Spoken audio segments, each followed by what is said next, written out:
Hello everyone, welcome to my studio. So I'm going to try something new today. I'm going to do this landscape that Sue Woodard shared with me on our Creative Heart group. It's a beautiful landscape where she's living with the sea. I think it's a sunrise or a sunset. It's just a beautiful scene. I'm going to be using my watercolors and I've done a pre-sketch here. So I'm going to try and show you guys how I will approach this watercolor.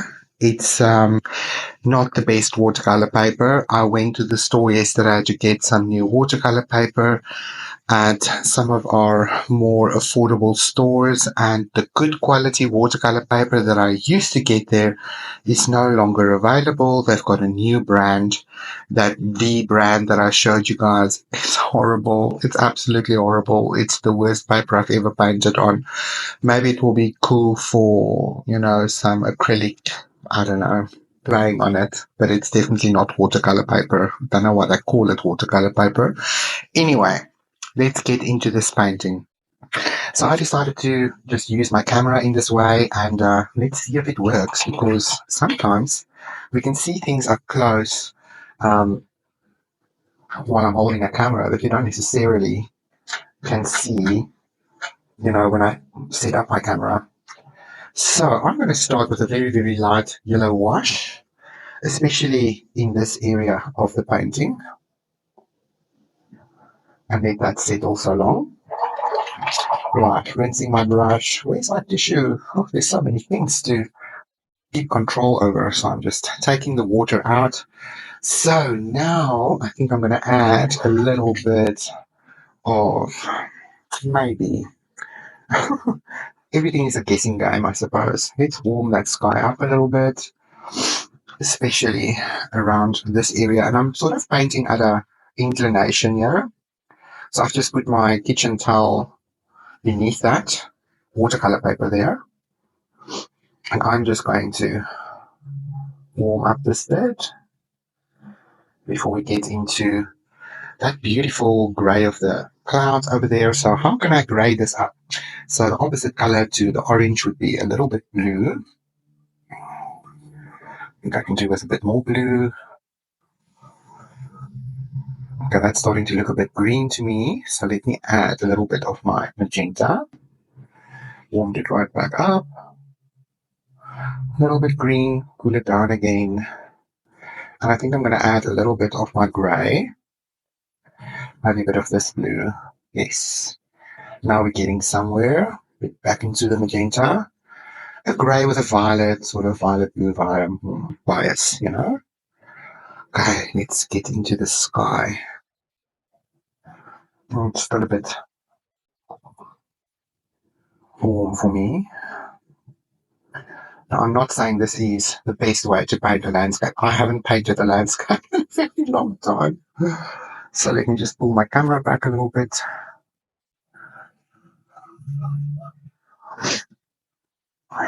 Sure.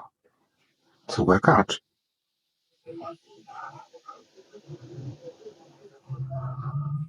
Okay, so now that we've got the page wet here for the sky, I think I can begin to drop in a little bit more interesting. I'm going to go to my other palette here because I want to grab a little bit of my dark green violet. Oh, sorry. Okay, that's nice and violet. I'm going to grab my ultramarine blue again, cool that down a bit. Okay, maybe a little bit more fader blue. Blue, grey, violet kind of sky here. Let's grab a little bit, oh my word, a little bit of this yellow, very little. I think that's sort of working for me. And when it's tattle too long, because I want to come in and look at my doggy saying hello. While I'm painting, all of these things are happening in the background. So anyway, I'm going to just drop in some of this deeper grey.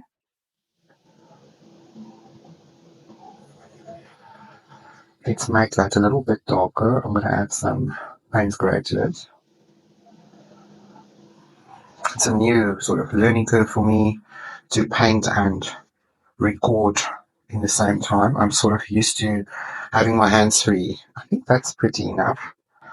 I just want to interpret it. I don't want to repaint it, if you know what I mean. I think that's good enough.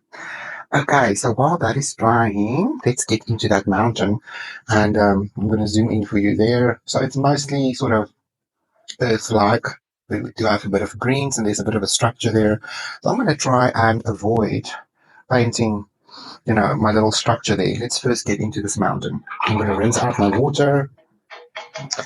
Right, I think I need to get into some yellow ochre over there. And with all this grey that's already in the well, I think that will give me a nice earth colour. That's good enough. Let's add a bit of burnt sienna, warm it up a little bit. There we go. Okay. So I'm just going to go and fill in this landmass here. There we go. Oh, that's the roof. The roof. Okay, let's rinse. I'm going to add some sepia brown to this mixture.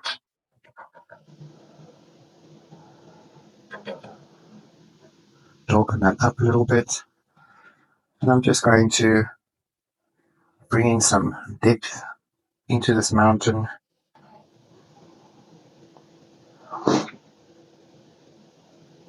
There we go. Let's just deepen that sort of horizon line a little bit.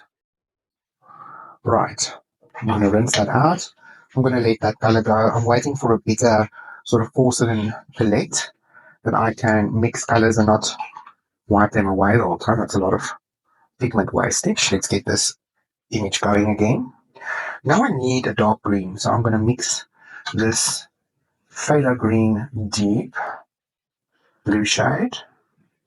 Very potent, actually, as you can see.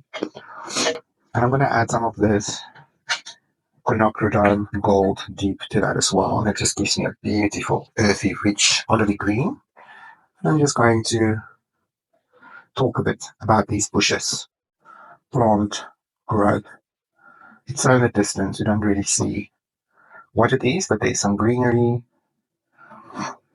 that is sort of happening over there. I'm going to drip in a little bit more for some contrast here and there. I'm going to go above the roof of that building, just sort of work that in. I need a little bit more green here and there. Right. I'm going to rinse out. Okay, now I notice here in the sky is a dollop of water, so I'm going to just use a dry brush and I'm just going to gently blend that away. I actually quite like what the watercolor did, so it does look like some beautiful clouds and we've got this bright area for the sun. Right, let's look at the ocean. The ocean is basically reflecting the sky, so I'm going to let go of this green, most of it anyway. Let's get some clean water going here. There is definitely a little bit of phthalo blue, very lightly, and a bit of grey. Grey that down, maybe a bit more. Okay, I'm going to add more water to this. So it's very soft. And we're going to get into the sea here. Beautiful landscape. I'm going to paint around these rocks.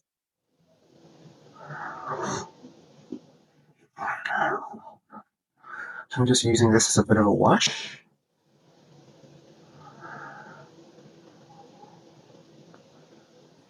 There's not a lot of wave action there, meaning like white sort of waves per se. Now let's get in a very little bit of green in this area. I'm going to grab a little bit of pink over here. It's maybe in the morning. That's sort of when we see calm sea conditions like this. I'm going to grab some indigo blue over there. I think this is the indigo. This is the thing about watercolor. When you have them dry in a pan, then sometimes you can't see what the color is until you get to know it, of course. I'm just going to work that in for a bit of movement, and there's a little bit darker on the horizon there. And the inclination of the paper is sort of working in my favor, in the sense that the water is always flowing down because of this inclination of my board. Can you guys see? So I get to show you guys stuff that is hard to show you when I'm recording a session. Right, let's let this blue go. I need to work on the beach now. Let me zoom into the beach for you guys. Let's look at that beach. So it's sort of a structure here in the beginning, but it's not important. I'm going to sort of ignore that. So it's just cool sand. So I'm going to go for my yellow ochre to start my sand business. Let me zoom out again. There we go. So a very, very light mixture of yellow ochre. Here we go. And I think I'm going to add a little bit of dark sizzling violet. I need to taste this. Not too much. It's opposite colors, so it will cool it down. So it will give me a soft, early morning, beachy kind of color, yeah? And I'm just going to follow sort of the curvature of the beach as it disappears in the front here. So this is just like an initial wash. Don't want this to be too dark. I do like the whole freshness of this layer. And I'm going to sort of deal with the structure when this is all dry. Just going to work that corner away. There's plants covering the roof coming down. There we go. Okay. This is a little bit more angled. Just want to correct that roof while I can. Here we go. Let's just ground that building. Here we go. It's not the main feature, so I don't want it to... Oh, sorry, I'm not pointing at where I'm painting. I'm so sorry, guys. It's a new experience for me to do this at the same time. I think this can be softened a little bit as well. Don't fiddle too much anyway. I quite like that. So I'm going to have to let this dry. And then when we come back, I will do just a few details on this painting. So I'll see you guys now. Right, you guys, I dried this watercolor paper. So let's get into this. Maybe I can keep the camera out like this for this detailed layer. So if I zoom in for you guys quickly there on this beautiful photo that's shared with us, we do have a bit of a darker bit here at the top of the mountain, and this very dark rock ridge in the water, this sort of wave over here, and just a few lines suggesting some movement on the beach. Right. So let's get into this. I think what I'm going to do first is let's mix a nice dark brown. So I'm going to use my burnt sienna.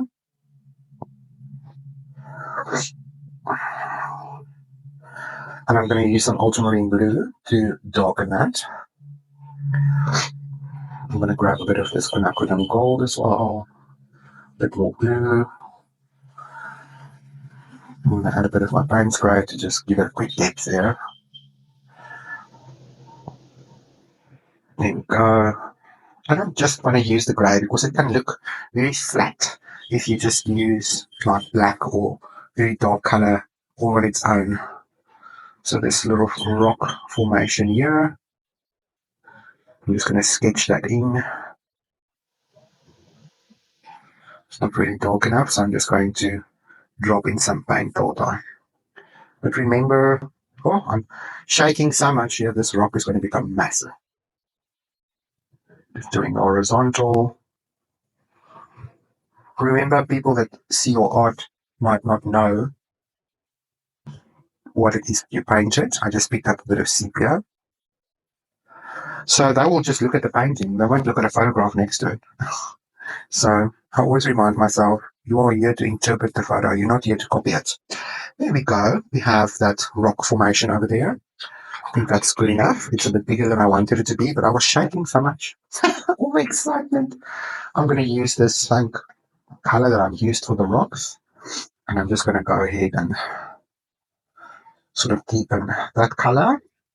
Just talk a little bit more about this ridge on the mountain. And I absolutely love those little bits of white that I left there. It sort of just gives me a little bit more vibrancy for this light that is hitting this ridge. Just sort of trying to capture some of the interesting shapes that I'm seeing. And the photo is very small over there, so I'm sort of, it's helping me to sort of interpret the sort of, what should we call it, shapes that I'm seeing rather than trying to copy everything. I'm just dancing on the toe of my brush here as we build a little bit more interesting shapes here to bring a little bit more contrast to the structure over here. And I'm going to make it a bit smaller. And then we have the horizon line. I'm going to make that a little bit darker still.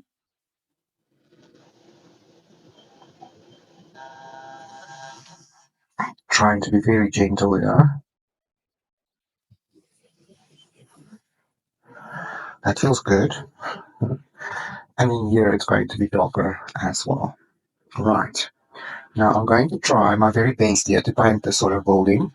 The roof is white, but there is a little bit of a triangle shape here. Oh, focusing on the camera as well as on the paper is very hard. This house is going to have lots of character because I am absolutely quivering too much. And with every quiver, I release paint in this brush. This almost looks like a Greek temple. Okay. And that is going to be in shadow, so I'm going to blend that away. Fix that corner. You guys are going to watch this video and say, oh, we can't see anything that you're painting because you're never pointing the camera at what it is that you're painting. Oh my god. It's a learning curve, people. It's a learning curve. That's all. Okay, let's talk a little bit about these sort of line that the beach can get. Like from the previous high tide. Alrighty. Sure, again, point at where you're painting. It's because I've zoomed into that bloody house. Thanks for the challenge, Sue. I feel that this still needs to be darker.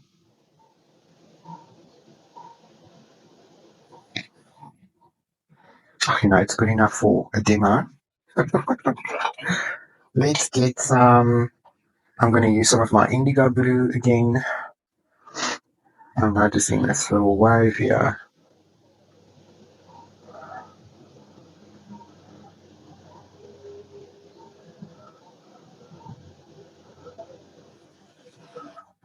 There's a deep shadow here. Right there at the house. Whee!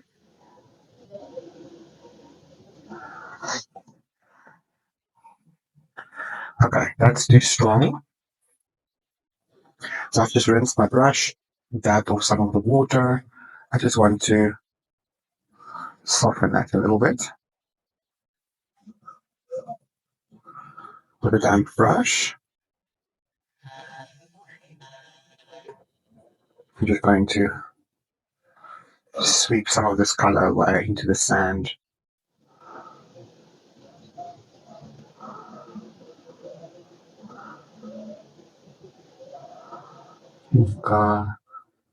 Definitely soften the harder lines at the bottom of these sort of waves. This one was massive, so I'm just going to lift that up a little bit. Here we go. Alrighty. Sometimes watercolor, because you have to work so fast, can feel very intimidating. But I think we're getting at a good place. I think I want to just strengthen, that plant material on the mountain a little bit more. So I'm using my quinacridone gold, the green, and add a bit of this blue, and a bit of the grey. That feels nice. Okay. Let's dull that down a little bit. With the burnt sienna. Okay. And now I'm going to just go at these bushes and things again. It needs a little bit more drama, a little bit more contrast.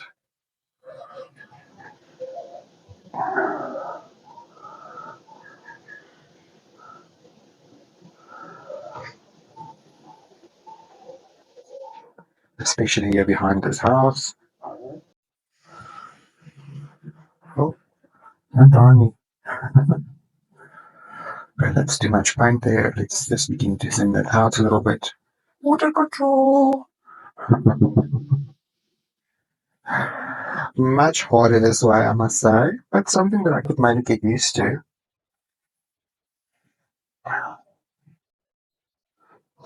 If you guys want to listen to my sniffles and my deep breathing, and that's just all, what shall I call it, creative stress. Fun creative stress.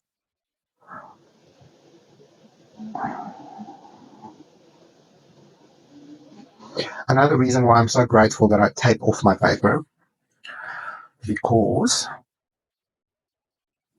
sometimes you have to paint right off the paper just to finish a brush mark. Just making this darker still with some paint spray. That feels a bit better. Nice. I'm going to add a drop of water to this mixture here. It is green with a bit of grey, so it's like color harmony. I just want to make this shadow a little bit darker. And just ground this building. There we go. That feels much better. Okay, let's just bring some darkness in here, in this corner, just to lead the viewer's eye a little bit back towards the sea. For this corner.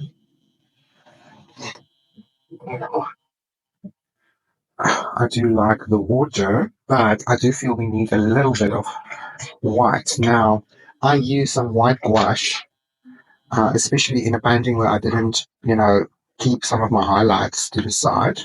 So I can just activate my white gouache here. And I think I'm going to switch brushes. Should I? Yeah, maybe I should. Let's go for a smaller brush. Now that yellow ochre is flowing in there, it's okay, I suppose. White is never truly just white. But I need it to be cool, so I'm going to add a little bit of ultramarine violet to it. There we go. Okay. That. We have some whiter moments here. I need my mixture to be stronger. That's not showing up.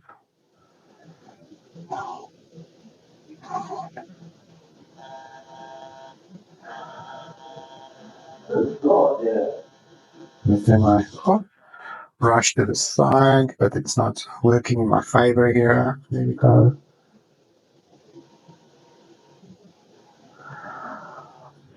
Sometimes it's all an experiment. Picking up a little bit more white over there. Sorry, you guys.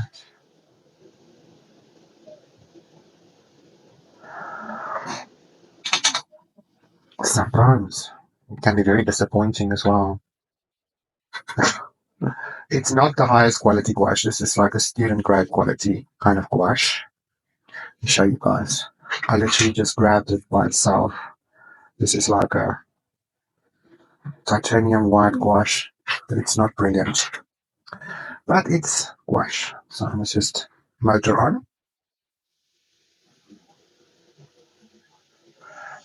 And sometimes it's all about, the suggestion rather than the actual, detail. So give yourself a bit of grace, people. Really. Why are we so critical of ourselves sometimes? Especially when we try to show other people how to do something exciting and bring it into their lives. So forgive me. I really want to empower people around me to try this for themselves because it changed my life. It gave me something to focus on and to process my internal world when things don't always go to plan. I think that's pretty enough. That's really lovely. Okay, I'm not going to fiddle much more with it. This is a beautiful morning sunrise. I do think that that building needs a little bit more of a grounding. So let me try and show you guys. Oh, let's go skew.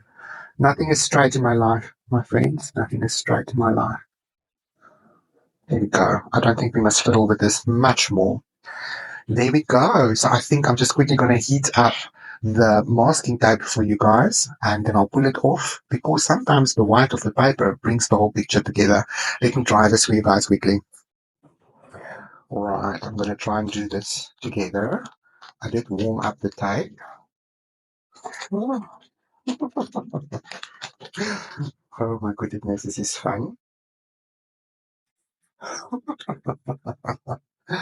I am amazed at the content creators that is able to do this. They are doing watercolor tutorials and they are talking to their friends all at once while holding a camera in their hand. I mean, talk about multitasking skills. Yes, no, anyway, you get the gist. Welcome in my world. Welcome in my world. Oh, shit. I just stole the paper, people. So I'm going to cut it out anyway. Like I said, this is a total experimental video that I'm only going to share with my friends. Oh, let me just pause. And there you have it. It is not the best, but it is a watercolor. And that's the whole idea. We just have to play and give ourselves a little bit of permission to just express ourselves. So, you guys, even though this was a total experimental video and I haven't painted the landscape in a long time, but it was fun. And thank you to Sue in our beautiful group for sharing your beautiful tropical photos from this beautiful island that you live on and all the other friends of ours here on the Creative Heart that every week share beautiful photos like Ina van Leuven. Her beautiful landscape photos is just art in her own way. So if you're looking for some reference material just to play with that is free to use, just check out our beautiful group on Facebook. It's called the Creative Heart. And every week, like I think on a Thursday, we share some photographs from wherever we are in the world that we think is pretty, that might sort of be able to be used as a painting reference or a drawing reference. So when we share it in the group, we also give permission to our group members to use it in our art. So again, a shout out to Sue Woodard for sharing this beautiful image with us. And it was a lot of fun for me to paint it in watercolor today. So thank you for watching and for checking in. And I hope that you could see something. I'll edit this video quickly and share it on our Creative Heart group. So check out my watercolor for beginners on my YouTube. It is also for my Patreons on YouTube. Some of the episodes are available for the public, but if you want to get into this entire class, then join my Patreon on the Patreon app. And the paying tier is only $5 a month. It's really not a lot. And there I try to empower you by doing different classes. And right now, according to all my Patreons, they wanted to get into some watercolor, which I'm very happy about because it gives me the opportunity to just play in this beautiful medium. And I'm looking forward to seeing more of you guys join us over there. So thanks for tuning in. I will definitely practice this whole hold the camera while you're painting tutorial bit. So I hope I didn't give you guys a migraine and that you maybe feel inspired to go and look at the beautiful photographs on our group and to try it out in watercolor. So I'll see you guys real soon. Thanks for tuning in. Bye bye for now.